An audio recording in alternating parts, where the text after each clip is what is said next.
جب انسان گناہ کرتا ہے تھوڑی دیر کی لذت حاصل ہوتی ہے، یہ لذت تھوڑی دیر بعد ختم، اور نحوست اور گناہ اور اس کا عذاب آپ کے اعمال میں ہمیشہ کے لیے لکھ دیا گیا۔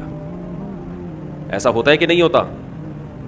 بد نظری ہے، انٹرنیٹ پر کوئی فحش چیز دیکھ رہے ہو، زنا کر رہے ہو، کچھ حرام کھا رہے ہو، تھوڑی دیر کا گناہ ہے، لذت تھوڑی دیر کی ہے، مزہ تھوڑی دیر کا۔ کوئی گناہ ایسا نہیں ہے جس میں ہمیشہ کا مزہ ہو۔ اللہ نے انسان کی خواہشات کو محدود اور صلاحیتیں بھی محدود۔ جو لوگ جوانی میں زنا کرتے ہیں، ایک بار کریں گے، 2 بار کریں گے، ان کو زنا میں بھی لذت نہیں رہتی، پھر وہ عادت پڑ جاتی ہے حرام کی، گند میں منہ مارنے کی، لیکن وہ لذت نہیں رہتی۔ اور جب عمر آہستہ آہستہ بڑھتی ہے، بڑھاپا آتا ہے، تو ٹھڑک باقی رہ جاتی ہے، زنا کرنے کی طاقت ختم، مچلتا رہتا ہے، ہر وقت سسکیاں لیتا رہتا ہے، ٹینشن ساری زندگی کی، لیکن طاقت کیا ہو گئی؟ خوب سمجھ لیں، جو جوانی میں زنا کرتا ہے، خوب سمجھ لے، بڑھاپے میں زنا کا جذبہ کبھی بھی ختم، بول لینا، نہیں ہوتا۔ اس خوش فہمی میں نہ رہنا کہ ہم جوانی میں زنا کر رہے ہیں تو بڑھاپے میں خود ہی چھوٹ جائے گا، نا نا نا نا نا نا نا، یہ بہت بڑی بھول ہے۔ زنا کا شوق بڑھاپے میں، اگر جوانی میں نہیں چھوڑا زنا تو بڑھاپے میں یہ شوق ختم نہیں ہوتا۔ اب خود سوچو، ایک چیز کا شوق باقی ہے لیکن اس کی طاقت ختم ہو گئی، تو کس قدر ٹینشن ہے، کس قدر عذاب ہے یہ۔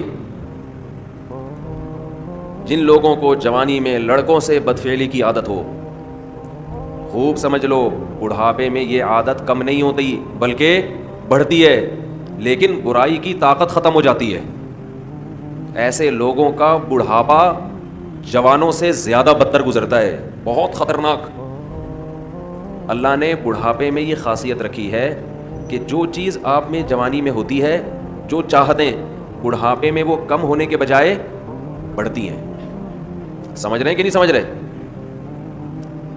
بار بار حدیث پیش کر چکا ہوں میں، نبی صلی اللہ علیہ وسلم نے فرمایا، یحرم ابن آدم ویشب فیہ اثنتان، الحرص علی المال وطول الامل۔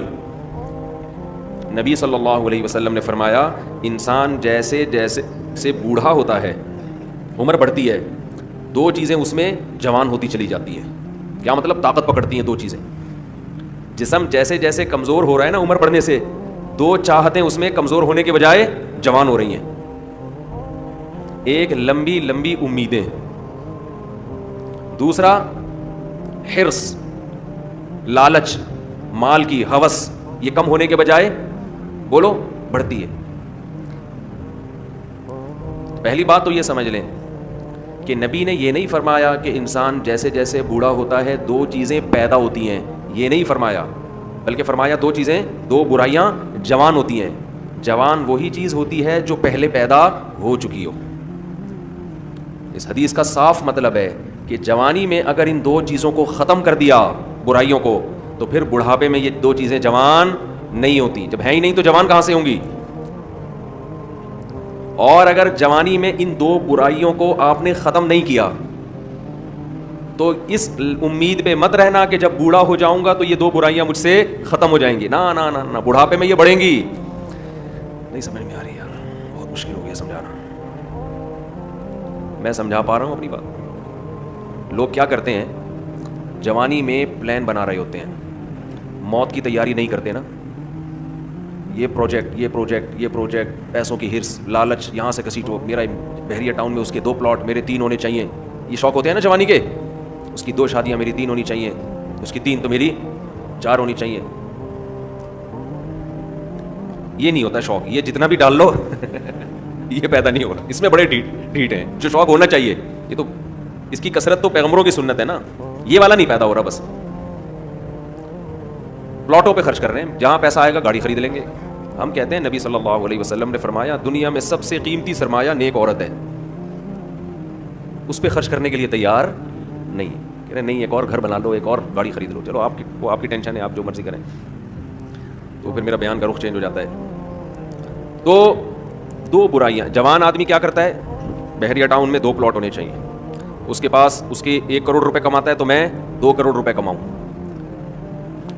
اس کو جب موت یاد دلائی جائے کہ ابے تھوڑے دنوں میں مر جائے گا، جب تو پلاٹ خریدتا ہے تو قبرستان بھی تو جا کے دیکھا کرنا، قبرستان بھی تو جا کے دیکھ، تھوڑے دنوں میں وہاں جائے گا. تو شیطان اسے کیا کہتا ہے, بھائی تھوڑے دنوں میں کون آ رہا ہے, ابھی تو میں 30 سال کا ہوں, ابھی تو میں 35 سال کا ہوں, ابھی تو میں 25 سال کا ہوں, ابھی تو بڑا ٹائم ہے, ابھی تو میں ابا بنوں گا, پھر دادا بنوں گا, نانا بنوں گا, پھر بچے بڑے ہوں گے, بہت ٹائم ہے. تو وہ دنیا کی یہ ہوس جوانی میں ختم کرنے کی کوشش نہیں کرتا, اور وہ یہ سمجھتا ہے کہ جب میری ایج زیادہ ہوگی, بال سفید ہوں گے, کمر جھک جائے گی, کڈنی کا پرابلم, ہارٹ کا پرابلم شروع ہوگا, تو مجھے خود ہی اس دنیا سے رغبت ختم ہو جائے گی. ٹھیک ہے, پھر قبر کی بھی تیاری کر لیں گے, پھر یہ بزنس میں, کاروبار میں دل کو اٹکانے کی کوشش نہیں کریں گے, پھر بحریہ ٹاؤن گیا تیل لینے, پھر جا کے قبرستان دیکھ لیا کریں گے. تو حدیث کا مطلب یہ ہے کہ یہ آپ کی خوش فہمی ہے, ایسا ہونے والا نہیں ہے, یہ دماغ سے نکال دو. جیسے جیسے عمر بڑھے گی نا, یہ لالچ اور طول الامل, لمبی امیدیں کا کیا مطلب, میں بھی نہیں مروں گا, یہ امیدیں کم نہیں ہوں گی بلکہ بڑھیں گی. اور پیسوں کی جو محبت ابھی آپ کے دل میں ہے یہ کم نہیں ہوگی, یہ محبت اور زیادہ بڑھے گی. میں کمال ہے نبوت کے علوم پر, ہم نے اپنی زندگی میں جو بوڑھے ہیں نا, جنہوں نے جوانی میں لالچ ختم نہیں کی, بالکل 100% اس حدیث کے مطابق ان کو پایا ہے, بالکل 100%. میں نے اپنی زندگی میں,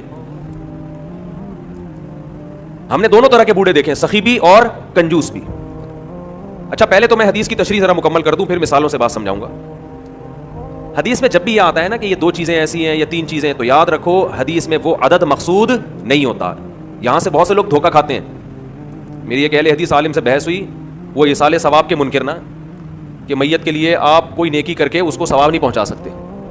میں نے کہا دلیل کیا ہے, کہنے لگے حدیث میں آتا ہے 3 چیزوں کا ثواب ملتا ہے, صدقہ جاریہ, جو اولاد آپ کے لیے دعا کرے, اور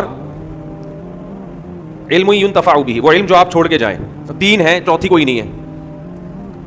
بھائی حدیث میں جب بھی یہ آتا ہے نا یہ 3 کا عدد, یہ 4 کا عدد, تو اس پر امت کا اجماع ہے کہ اس سے وہ عدد میں محصور نہیں ہوتا. اس کا مطلب ہے کہ یہ 3 تو ہیں, جو بھی اس معنی کی ہوں گی وہ سب اسی میں داخل ہیں. جیسے حدیث میں آتا ہے, ایک صحابی نے عرض کیا, یا رسول اللہ میں اپنی والدہ کے لیے صدقہ کرنا چاہتا ہوں, کیا ثواب ملے گا؟ آپ نے فرمایا ہاں. اب یہ نہیں کہ صرف صدقے میں ہی انحصار ہے, صدقہ تو ایک نیکی ہے. اس حدیث سے صاف پتہ چلتا ہے کہ نیکی جیسے اپنے لیے کی جاتی ہے, اپنے کسی مرحوم کے لیے بھی کی جاتی ہے, کی جا سکتی ہے. آپ صدقے کے لفظ کو پکڑ کے بیٹھ گئے کہ صدقہ ہے تو باقی نہیں ہے, تو صدقے میں کون سی ایسی خاص بات ہے؟ اصل میں تو حدیث میں اصول اور ضابطہ بیان کر دیا جزیات کے ضمن میں. قرآن و سنت کی عادت ہے کہ جزیہ بیان کر کے لا بیان کیا جاتا ہے. جیسے قرآن کہہ رہے ماں باپ کو اف نہ کرو, تو یہ ایک جزیہ ہے, لیکن اس کے ضمن میں ایک لا بیان کر دیا کہ تکلیف نہ پہنچاؤ, کیونکہ اف کہنا بھی کیا ہے؟ تکلیف ہے. تو بیسک تکلیف پہنچانا ہے, اف کا لفظ یہ اصل مقصد نہیں ہے. اسی وجہ سے ہماری نظر میں جو راجح قول ہے دلیل کے لحاظ سے وہ یہی ہے کہ ایصال ثواب صدقہ کر کے بھی کیا جا سکتا ہے اور کسی بھی نیکی کے ذریعے کیا جا سکتا ہے.